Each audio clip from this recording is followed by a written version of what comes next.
আসসালামু আলাইকুম। আজকে তোমাদের দ্বিতীয় অধ্যায়ে পৃথিবীর গতিসমূহ এই অধ্যায়ে পৃথিবী কেন্দ্রিক ধারণা এবং সূর্য কেন্দ্রিক ধারণা, পৃথিবীর গতিসমূহ এবং সেগুলির পর্যবেক্ষণ সম্পর্কে আলোচনা করা হবে। সেহেতু অধ্যায়ের প্রথমে অধ্যায়টির নাম হচ্ছে পৃথিবীর গতিসমূহ। অর্থাৎ এই অধ্যায়টি শুরু করার আগে প্রথমে তোমাদের একটু ভূমিকা সম্পর্কে জানা প্রয়োজন। আমরা সকলে লক্ষ্য করি যে সূর্য প্রতিদিন পূর্ব দিক থেকে উদিত হয় এবং পশ্চিম দিকে অস্ত যায়। সেহেতু এই যে আপাত গতি, সেটা সাধারণ অর্থে আমাদের মনে হয় যে পৃথিবীটা স্থির, সূর্য পূর্ব দিক থেকে ওঠে, পশ্চিম দিক থেকে অস্ত যায়। কিন্তু পরবর্তীকালে বিভিন্ন জ্যোতিষবিজ্ঞানীরা বিভিন্ন পরীক্ষা নিরীক্ষার পর এই সিদ্ধান্তে আসেন যে পৃথিবী আসলে স্থির নয়, পৃথিবী গতিশীল এবং সূর্য স্থির। পৃথিবী সূর্যের চারিদিকে ঘোরে। সেক্ষেত্রে দুটি ধারণার সৃষ্টি হয়। একটি হচ্ছে পৃথিবী কেন্দ্রিক ধারণা, আরেকটি হচ্ছে সূর্য কেন্দ্রিক ধারণা। পৃথিবী কেন্দ্রিক ধারণার ক্ষেত্রে পৃথিবীতে অর্থাৎ সৌরজগতের কেন্দ্রবিন্দুতে অবস্থান করবে পৃথিবী এবং অন্যান্য যে সমস্ত গ্রহ নক্ষত্রগুলি, গ্রহাণুপুঞ্জগুলি, সেগুলি পৃথিবীর চারদিকে ঘুরে। এই ধারণাকে বলা হয় পৃথিবী কেন্দ্রিক ধারণা। এই পৃথিবী কেন্দ্রিক ধারণা অর্থাৎ অতীতের দিনে মানুষেরা এই ধারণাকে বিশ্বাস করত। অর্থাৎ তারা আপাত দৃষ্টিতে যেগুলি দেখত সেগুলিকে তারা মেনে নিত। এই ধারণার পক্ষে যে সমস্ত ভৌগোলিকগণ মত প্রকাশ করেছেন তাদের মধ্যে উল্লেখযোগ্য হলেন টলেমি, থালেব, অ্যারিস্টটল। এরা ছিলেন পৃথিবী কেন্দ্রিক ধারণার সপক্ষে। অর্থাৎ পৃথিবী হচ্ছে সৌরজগতের কেন্দ্রবিন্দুতে অবস্থান করে, অন্যান্য নক্ষত্র, গ্রহ, গ্রহাণুপুঞ্জগুলি সেগুলি পৃথিবীর চারদিকে পরিক্রমণ করে। এই ধারণাকে বলা হয় পৃথিবী কেন্দ্রিক ধারণা। তারপরে যে ধারণাটা রয়েছে সূর্য কেন্দ্রিক ধারণা। অর্থাৎ সূর্য কেন্দ্রিক ধারণার মধ্যে মূল হচ্ছে অর্থাৎ সৌরজগতের কেন্দ্রবিন্দুতে অবস্থান করবে সূর্য। অন্যান্য যে সমস্ত নক্ষত্র, গ্রহ, গ্রহাণুপুঞ্জ, ধূমকেতু সেগুলি সূর্যকে কেন্দ্র করে তার চারিদিকে পরিক্রমণ করে। এই ধারণাকে বলা হয় সূর্য কেন্দ্রিক ধারণা। অর্থাৎ সূর্য কেন্দ্রিক ধারণা বলতে মাঝখানে বা কেন্দ্রবিন্দুতে অবস্থান করবে সূর্য, তার চারিদিকে অন্যান্য গ্রহগুলি পরিভ্রমণ করবে। এটা সূর্য কেন্দ্রিক ধারণা। আর পৃথিবী কেন্দ্রিক ধারণার ক্ষেত্রে পৃথিবীর কেন্দ্রবিন্দু অবস্থান করবে, অন্যান্য নক্ষত্র গ্রহগুলি সেগুলি পৃথিবীর চারদিকে ঘোরে। সূর্য কেন্দ্রিক ধারণার ক্ষেত্রে যে সমস্ত ভৌগোলিকগণ এতে মত প্রকাশ করেছেন তাদের মধ্যে উল্লেখযোগ্য হলেন আর্যভট্ট, গ্যালিলিও, কোপার্নিকাস, নিউটন। এরা হচ্ছে সূর্য কেন্দ্রিক ধারণার সপক্ষে মত প্রদর্শন করেন। প্রথম সূর্য কেন্দ্রিক ধারণার কথা বলেছিলেন আর্যভট্ট। তোমরা এটা নোট করে নিতে পারো। প্রথম সূর্য কেন্দ্রিক ধারণার কথা বলেছিলেন আর্যভট্ট। যাই হোক, পরবর্তীকালে 1687 সালে আইজাক নিউটন ঘোষণা করেন যে পৃথিবী শুধু সূর্যের চারিদিকে পরিক্রমণ করে না, সেক্ষেত্রে পরিক্রমণের সময় নিজ অক্ষের চারিদিকে ঘুরতে ঘুরতে পৃথিবীর চারদিকে পরিক্রমণ করে। অর্থাৎ পৃথিবীর গতি শুধু একটাই গতি নয় যে পরিক্রমণ গতি সূর্যের চারদিকে ঘুরে, তা নয়। পৃথিবীর গতি দুটো রয়েছে। একটি হচ্ছে আবর্তন গতি, অর্থাৎ নিজের অক্ষের চারিদিকে ঘুরে, আরেকটি সূর্যের চারিদিকে ঘুরে, এটা হচ্ছে পরিক্রমণ গতি। তাহলে পৃথিবীর গতি সম্পর্কে আমরা জানলাম। পৃথিবীর কটি গতি? পৃথিবীর গতি দুইটি। একটি হচ্ছে আবর্তন গতি, অপরটি হচ্ছে পরিক্রমণ গতি। তাহলে আবর্তন গতি কাকে বলে? অর্থাৎ পৃথিবী তার নিজ অক্ষকেন্দ্রিক নির্দিষ্ট গতিতে পশ্চিম থেকে পূর্ব দিকে যে পাক খায় বা অনবরত ঘুরতে থাকে, এই ঘূর্ণয়নকে বলা হয় পৃথিবীর আবর্তন গতি। ঠিক আছে? এই আবর্তন গতির ফলে সম্পূর্ণ সময়, অর্থাৎ আবর্তন গতি সম্পূর্ণ হতে সময় লাগে প্রায় 24 ঘন্টা বা একদিন। তাই আবর্তন গতির অপর নাম হচ্ছে আহ্নিক গতি। আবর্তন গতির অপর নাম আহ্নিক গতি কেন? কারণ অন্য শব্দের অর্থ হচ্ছে দিন। আবর্তন গতির ফলে দিন রাত্রি সম্পন্ন হয়, তাই আবর্তন গতির অপর নাম হচ্ছে আহ্নিক গতি। তারপরে আর রয়েছে পরিক্রমণ গতি। অর্থাৎ পৃথিবী তার নিজ মেরুদণ্ডের উপরে, অর্থাৎ নিজ অক্ষের উপরে আবর্তন করতে করতে নিজ কক্ষপথে সূর্যের চারিদিকে যে ঘুরছে, এটাকে বলা হয় পৃথিবীর পরিক্রমণ, অর্থাৎ এটা যদি সূর্য অবস্থান থাকে, এই কক্ষপথে যদি পৃথিবী অবস্থান করে,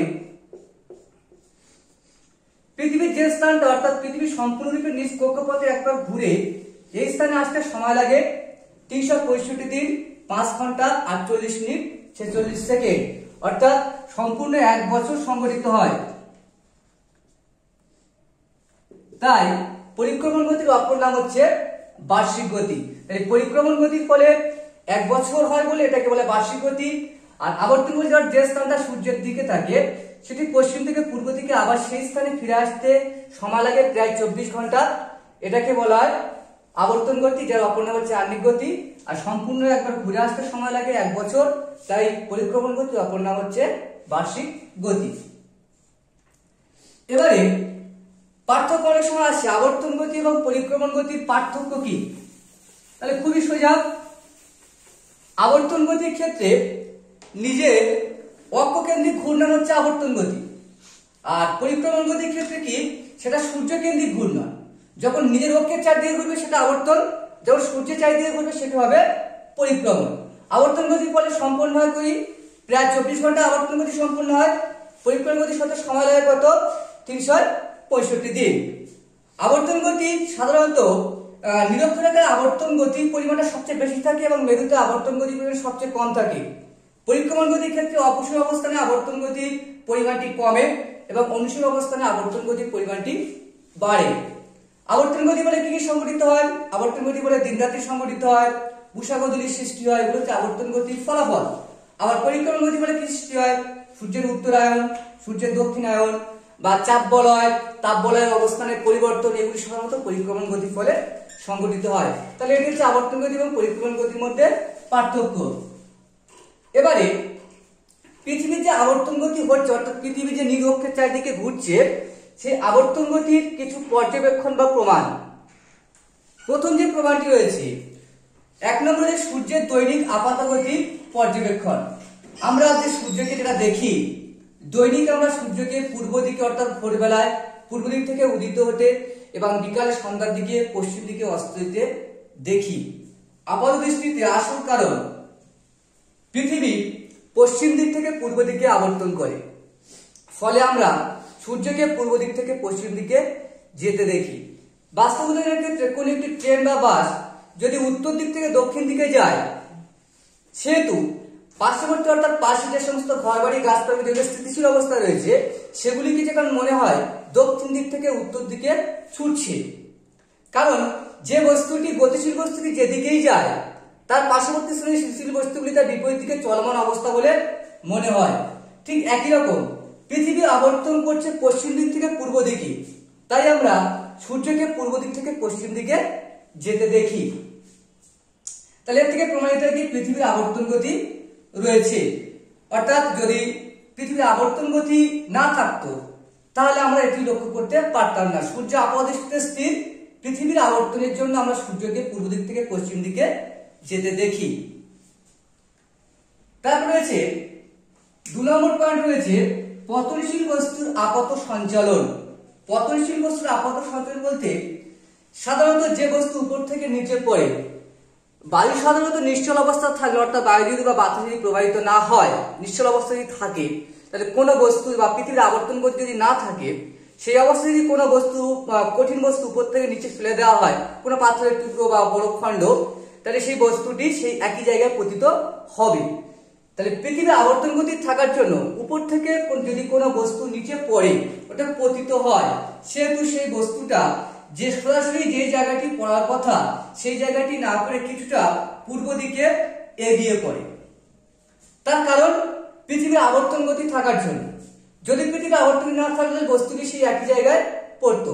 পৃথিবীর পশ্চিম থেকে পূর্বে আবর্তনের জন্য সেই বস্তু বা খণ্ডটি যেটি উপর থেকে নিচে পতিত হয় সেটি কিছুটা পূর্ব দিকে এগিয়ে পড়ে। 3 নম্বর যে পয়েন্ট রয়েছে ফরাসি বিজ্ঞানী ফুকোর পরীক্ষা। ফরাসি বিজ্ঞানী ফুকো পৃথিবীর আবর্তন গতি সম্পর্কে একটি পরীক্ষা করেছিলেন, যেটা কি ফুকোর পরীক্ষা নামে খ্যাত। তিনি 1851 সালে ফরাসি বিজ্ঞানী এই পরীক্ষাটি করেন। তিনি ফ্রান্সের প্যারিসে প্যান্থিয়ন গির্জার চূড়া থেকে 61 মিটার লম্বা একটি তার ঝুলিয়ে দেন এবং সেই তারটির নিচে অর্থাৎ নিচের দিকে অংশে 24 কিলো ওজনে একটি লোহার বল লাগিয়ে দেন। তাহলে 61 মিটার দীর্ঘ লম্বা তারের মাথায় 24 কেজি ওজনে একটি লোহার বল ঝুলিয়ে দেন এবং বলটির মাথায় একটি পিন লাগিয়ে দেন এবং নিচে মেঝেতে বালি ছড়িয়ে দেন যাতে পিনটি ওই বালিতে দাগ কাটতে পারে। এবারে তিনি সেই দোলনটিকে উত্তর দক্ষিণে দুলিয়ে দেন। উত্তর দক্ষিণে যখন দুলিয়ে দিল সেই বস্তুটি পূর্ব পশ্চিমে সাধারণত যতবার দাগ টানবে একটি করে দাগ পূর্ব দিকে ক্রমাগত পশ্চিম দিক থেকে পূর্ব দিকে এগিয়ে এগিয়ে পড়বে এবং এগিয়ে গিয়ে পড়তে পড়তে আশ্চর্যের বিষয় হলো 24 ঘন্টা অর্থাৎ 23 ঘন্টা 56 মিনিট 4 সেকেন্ড পর বা প্রায় 24 ঘন্টা পর সেই দাগটি পূর্ব অর্থাৎ এই অংশ দিয়ে দাগ কাটে এবং দাগ কাটতে কাটতে এবং সম্পূর্ণ অংশটি দাগ কাটতে কাটতে পূর্বের যে জায়গা অবস্থানটি অর্থাৎ পূর্বের যে জায়গাটি ফার্স্ট দাগ কেটেছিল এরকম ভাবে পশ্চিম দিক থেকে পূর্ব দিকে ঘুরতে ঘুরতে ঘুরতে ঘুরতে সেই যে ফার্স্ট যে দাগটি কেটেছিল সেই পূর্বের দাগে আবার ফিরে আসে। তাহলে এর থেকে প্রমাণিত হয় যে পৃথিবীর আবর্তন বেগ রয়েছে। যদি আবর্তন বেগ না থাকতো তাহলে বস্তুটি একই জায়গায় বারবার দাগ কাটতো।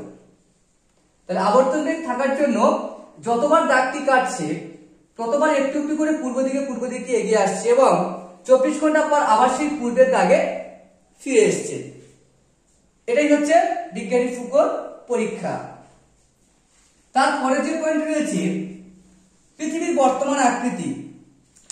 আমরা জানি পৃথিবী যখন উৎপত্তি অবস্থা প্রথম যখন পৃথিবীর আকৃতি ছিল একটি গ্যাসীয় অবস্থান ছিল এবং নরম আকৃতি ছিল। পরবর্তীকালে বিভিন্ন পর্যায়ে তাপ বিকিরণ করার পর সেটি কঠিন অবস্থা পরিণত হয়। সেহেতু কোন বস্তু নরম অবস্থা বা নরম থাকা অবস্থা থেকে কোন বস্তু যদি ক্রমাগত ঘুরতে থাকে সে কোন বস্তু ঘূর্ণমান কোন বস্তুর মাঝখানে একটা শক্তি বা বল কাজ করে যেটাকে বলা হয় কেন্দ্র বহির্মুখী বল বা কেন্দ্রাতিক বল। সেই বলটির জন্য মাঝখানের অংশটা বেশি স্ফীত হয়ে যায় এবং দুই দিকের অংশটা সাধারণত অনেকটা চাপা হয়ে যায়। বাস্তব উদাহরণ ক্ষেত্রে দেখলে বুঝতে পারবে যে কোন একটি কাদা তলা বা নাড়ু অংশটা গোল অংশটি যদি একটা কাঠি এপার থেকে ওপারে ভেদ করা যায় এবং কাঠি যদি ক্রমাগত পাক দেওয়া যায় সেই কাদার যে অংশটি সেই অংশটি মাঝখানের অংশটা অনেকটা কি হয়ে যাবে বড় হয়ে যাবে স্ফীত হয়ে যাবে এবং দুই দিকের অংশটা অনেকটা চাপা হয়ে যাবে বা চ্যাপ্টা হয়ে যাবে। এর থেকে প্রমাণিত পৃথিবীর আকৃতি বর্তমান আকৃতি ঘূর্ণন বেগের জন্য পৃথিবীর মাঝখানের অংশ অর্থাৎ নিরক্ষরেখা বরাবর পরিধির পরিমাণটা সবচেয়ে বেশি এবং দুই মেরুতে পরিধির পরিমাণ সবচেয়ে কম। তাহলে এই ঘূর্ণন থাকার জন্য পৃথিবীর আকৃতিটা অভিগত গোলক আকৃতির সৃষ্টি হয়েছে। তারপরের পয়েন্টটা রয়েছে উপগ্রহ চিত্র ও মহাকাশচারীদের পর্যবেক্ষণ। অর্থাৎ উপগ্রহ চিত্রের মাধ্যমে যে সমস্ত মহাকাশচারীগণ পৃথিবী মহাকাশে গিয়েছেন তারা লক্ষ্য করেছেন যে পৃথিবী ক্রমাগত পশ্চিম থেকে পূর্ব দিকে অনবরত ঘুরছে। তাহলে থেকে প্রমাণিত পৃথিবীর আবর্তন বেগ রয়েছে। লাস্ট যে পয়েন্ট রয়েছে অন্যান্য গ্রহের গতি পর্যবেক্ষণ। অর্থাৎ পৃথিবী থেকে শক্তিশালী দূরবীন যন্ত্রের সাহায্যে অন্যান্য গ্রহগুলি পর্যবেক্ষণ সম্পর্কে দেখা গিয়েছে যে অন্যান্য গ্রহগুলি তাদের আবর্তন বেগও রয়েছে অর্থাৎ তারাও নিজ অক্ষের চারদিকে ঘুরছে। তাহলে পৃথিবীর ক্ষেত্রে পৃথিবী একটি সক্রিয় গ্রহ, তাহলে পৃথিবীর আবর্তন গতিটা থাকাটাও স্বাভাবিক। তারপরে যেটা রয়েছে পৃথিবীর আবর্তনের দিক ও বেগ। তাহলে পৃথিবীর আবর্তনের দিক বা বেগ সাধারণত কি? এই যে সমস্ত পর্যবেক্ষণগুলো যেগুলো দেখলাম যে দৈনিক আপাতগতি সূর্য পূর্ব দিক থেকে পশ্চিম দিকে উঠছে পৃথিবী পশ্চিম থেকে পূর্ব দিকে আবর্তনের জন্য, বা আপাত বস্তুটা যেটা সোজা পথে সোজা দিক বা সোজা স্থানে না পড়ে কিছুটা পূর্ব দিকে এগিয়ে গেল, ফরাসি বিজ্ঞানী ফুকোর প্রত্যেকটি দাগ পূর্ব দিকে কাটার জন্য আবার পূর্বে সেই স্থানে ফিরে এসছে। পৃথিবীর বর্তমান আকৃতি কেমন? এর থেকে প্রমাণিত যে পৃথিবী যেটা আবর্তিত হচ্ছে কোন দিক থেকে কোন দিকে আবর্তিত হচ্ছে? পৃথিবী আবর্তিত হচ্ছে পশ্চিম দিক থেকে পূর্ব দিকে। তাহলে পৃথিবীর আবর্তনের দিক কোন দিক? পশ্চিম দিক থেকে পূর্ব দিক। এবার যে পৃথিবীর আবর্তন বেগ, আমরা জানি পৃথিবীর গড় আবর্তন বেগ হচ্ছে 835 কিমি, এটা গড় আবর্তন বেগ। তবে পৃথিবীর আবর্তন বেগ সাধারণত সব জায়গায় সমান নয়, অর্থাৎ প্রতি ঘন্টায় কত 835 কিমি বেগে পৃথিবী আবর্তিত হচ্ছে। কিন্তু পৃথিবীর আবর্তন বেগ সব জায়গায় সমান নয়। যেহেতু পৃথিবীর পরিধি সব জায়গায় সমান নয়, তাহলে পৃথিবীর আবর্তন বেগ সব জায়গায় সমান হবে না। সেক্ষেত্রে আমরা জানি পৃথিবীর পরিধি সব থেকে বড় কোথায় অবস্থিত? পৃথিবীর পরিধি সব থেকে বড় দেখতে পাওয়া যায় নিরক্ষীয় অঞ্চল, অর্থাৎ মাঝখানে। নিরক্ষীয় অঞ্চলে পৃথিবীর পরিধি কত? 40,075 কিমি। এটি হচ্ছে পৃথিবীর নিরক্ষীয় পরিধি। তাহলে পৃথিবীর নিরক্ষীয় পরিধি 40,075 কিমি হয়, তাহলে সেটা আবর্তন করতে সময় লাগছে কত? 23 ঘন্টা 56 মিনিট বা 24 ঘন্টা। তাহলে পৃথিবীর নিরক্ষীয় পরিধি কত হবে? এটা ভাগ করলে 1660 এরকম সামথিং কিছু আসবে, 1670 কিমি পার আওয়ার, প্রতি ঘন্টায়। তাহলে 1670 কিমি পার আওয়ার প্রতি ঘন্টা। তাহলে নিরক্ষরেখা থেকে যত মেরুর দিকে যাওয়া যাবে, অর্থাৎ উত্তর এবং দক্ষিণ মেরুর দিকে যাওয়া যাবে, সেহেতু পৃথিবীর পরিধির পরিমাণটা কত কমতে থাকবে। যখন পৃথিবীর পরিধির পরিমাণটা কমতে থাকবে, তাহলে পৃথিবীর আবর্তন বেগের পরিমাণটি কমতে থাকবে। এবং যখন সর্বোচ্চ উত্তর মেরুতে গিয়ে পৌঁছাবে এবং দক্ষিণ মেরুতে গিয়ে পৌঁছাবে, তাহলে পৃথিবীর পরিধি তখন উত্তর এবং দক্ষিণ মেরুতে পৃথিবীর পরিধি কি? শূন্য। পৃথিবীর পরিধি থাকে না সাধারণত, একটা কেন্দ্র বিন্দুতে অবস্থান করে। বিন্দু সাধারণত কোনো পরিধি হয় না। সেহেতু সময় লাগছে, সময়টা যাই একই সময় লাগবে। সেহেতু পৃথিবী যেহেতু মেরু অঞ্চলে কোনো পরিধি নেই, তাহলে পৃথিবীর আবর্তন বেগ তাহলে মেরু অঞ্চলে কি হবে? শূন্যই হবে। তাহলে কোথায় যদি বলে প্রশ্নটা পড়ে, কোথায় পৃথিবীর আবর্তন বেগ সবচেয়ে বেশি? নিরক্ষীয় অঞ্চলে। কত? 1670 কিমি পার ঘন্টা। কোথায় পৃথিবীর আবর্তন বেগ সবচেয়ে কম? মেরুতে। মেরুতে পৃথিবীর আবর্তন বেগ সাধারণত শূন্য হয়। এবার রয়েছে যে আমরা পৃথিবীর আবর্তন বেগ অনুভব করি না কেন? প্রশ্ন আছে।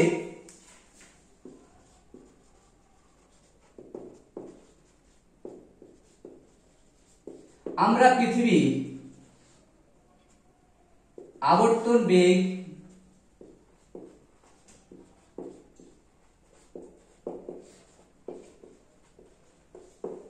তাহলে আমরা পৃথিবীর আবর্তন বেগ অনুভব করি না কেন? পৃথিবী যে আবর্তিত হচ্ছে আমরা সেটা অনুভব করি না কেন? কারণ আমরা যে অক্ষরেখা অবস্থান করছি, অর্থাৎ পৃথিবী পৃষ্ঠে যে অক্ষরেখা অবস্থান করছি, আমাদের সঙ্গে যে সমস্ত পারিপার্শ্বিক যে বস্তুগুলি রয়েছে সেগুলি আমাদের সঙ্গে সঙ্গে আবর্তিত হচ্ছে।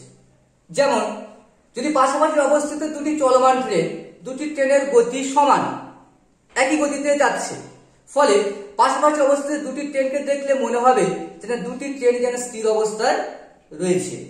যদি গতি কম বেশি বা হেরফের না হয়, বা ট্রেনের মধ্যে ট্রেন চলছে, দরজা জানালা বন্ধ অবস্থা রয়েছে, ট্রেনের মধ্যে থাকা যে সমস্ত ব্যক্তিগুলি রয়েছে, অন্যান্য জিনিসগুলি রয়েছে, সেগুলিকে দেখলে মনে হবে সবগুলি স্থির অবস্থায় রয়েছে। যখন আমরা ট্রেন থেকে বাইরে কোনো জিনিস দেখবো বা বাইরে কোনো স্থিতিশীল বস্তু দেখবো, মনে হবে যেন সেই সমস্ত স্থিতিশীল বস্তুগুলি যেন গতিশীল অবস্থায় রয়েছে। তাহলে আপাত দৃষ্টিতে আমরা পৃথিবীর মধ্যে যেখানে বসবাস করি, আমাদের পারিপার্শ্বিক যে পরিবেশ একই অক্ষরেখা অবস্থানের জন্য সেগুলি আমাদের সঙ্গে আবর্তিত হচ্ছে, ফলে আমরা পৃথিবীর আবর্তন বুঝতে পারি না।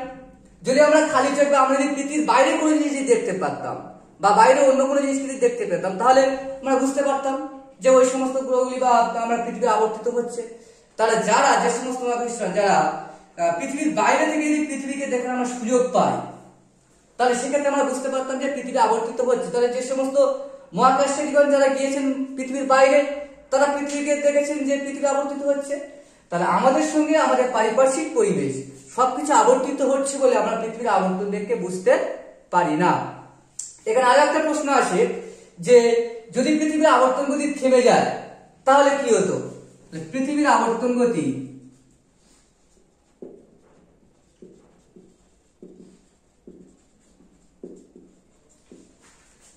থেমে গেলে